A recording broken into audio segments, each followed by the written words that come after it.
Bismillah ar-Rahman ar-Rahim. A third famous example in the applications of Newton's laws is the inclined plane. What we mean by inclined plane is something like this. The plane is making an angle with the horizontal. This angle is theta, and we place an object on this surface or this plane. By the way, we'll start with the surface being frictionless surface. So there is no friction, or we ignore the friction force here. Later on, inshallah, we will discuss the same example, but when we have a rough surface, friction force will be present there. Okay, he is asking us to find the acceleration. Find the acceleration. Of course, our object will be accelerating downward. So this is the first question. Second question, find the normal force of the surface on the object. Find Fn. Okay, first of all, as we have seen before, we need to draw the free body diagram. What are the forces acting on our object, and also what is the direction of the acceleration? The force is here. You can guess that the gravitational force is always there, and it is always vertically downward. Okay, so this is the force mg. Okay, and you notice that the direction is always vertically downward, and it makes an angle of 90 degrees with the horizontal.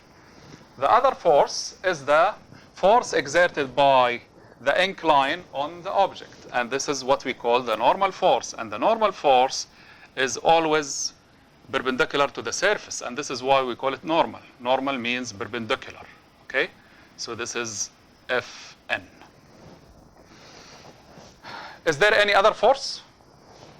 No friction, so because this is frictionless surface. We don't have a string or a rope, so there is no tension force, no air resistance, meaning that these are the only forces acting on our object. The acceleration is in this direction, so I'll draw. This is the acceleration. But notice something here, that the forces are not in the regular x and y direction we are used to. So let us define the x and y axes.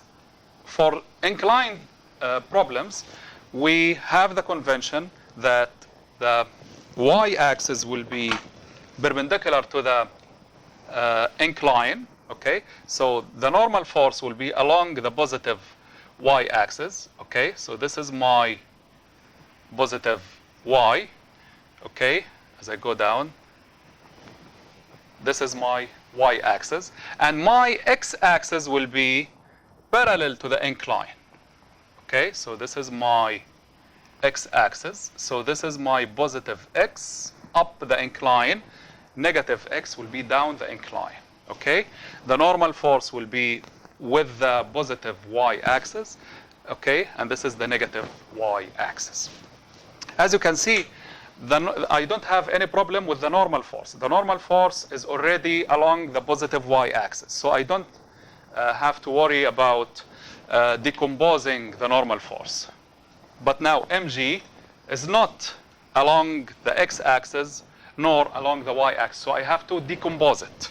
I would like to know what is the angle the gravitational force makes with the axes. Okay, so as you can see here, mg is perpendicular to the horizontal, so this is 90 degrees. Okay, this is theta. How much is remaining for the triangle to complete 180? So this angle will be 90 minus theta. Okay, so 90 theta, 90 minus theta. So the total angle for the triangle is 180.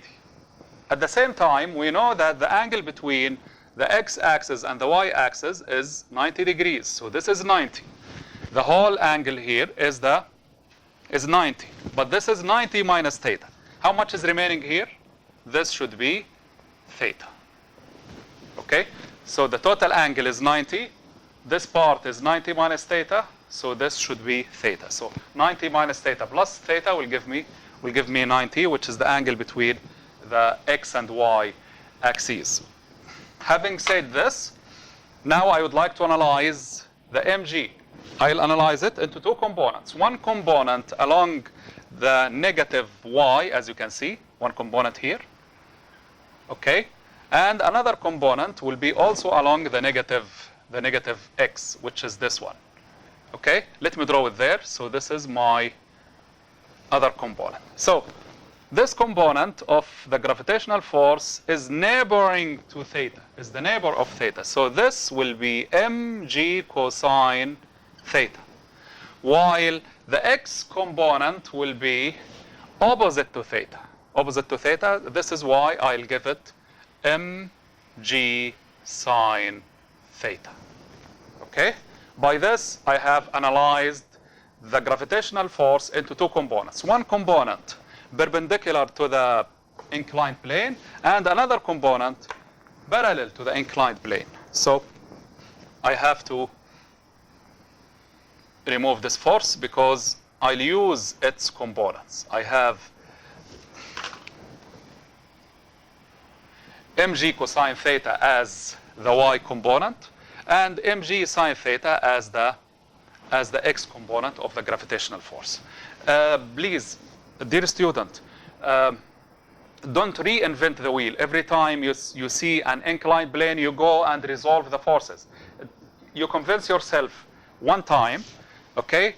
And then once you see an inclined plane, the gravitational force has two components. One component parallel to the incline and is given by mg sine theta, where theta is the angle the incline makes with the horizontal. Okay, and a negative y component, which is mg cosine theta. Okay, now let us apply Newton's second law in order to answer the questions here. Okay, so for my mass, Newton's second law says that F net, let us say along x-axis, equals max. Okay, I write it now in general. Let us apply it. What are the forces acting on my object along the x-axis? I have only one force, which is mg sine theta. But what is the direction of this force? It is the negative x-axis, okay? So this will be minus mg sine theta.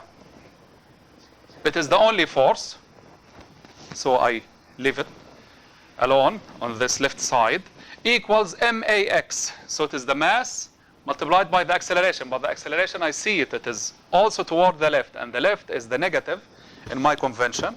Okay, so this is minus ma. So the minus will cancel with the minus, and the mass will cancel with the mass, and I am left with acceleration equals g sine theta. If you plug in the numbers, you will get acceleration equals 9.8 multiplied by sine 30, which is half. So this will give us 4.9 meter per second square as the magnitude of our acceleration. So the acceleration has a magnitude of 4.9 meter per second square. What is its direction? It is down the incline. Let us answer the second part. Find the normal force. We see the normal force is along the y-axis, so I have to write F net along the y-axis equals may. But there is no motion along the y-axis. Here, no motion. So the acceleration in this side is equal to 0. And the forces which I have here, Fn along the positive y, and the y component of the gravitational force along the negative y. So I have Fn positive because it is upward, and mg cosine theta, it is negative because it is downward. toward the negative y-axis, and this is equal to 0, and I am left with Fn equals mg cosine theta.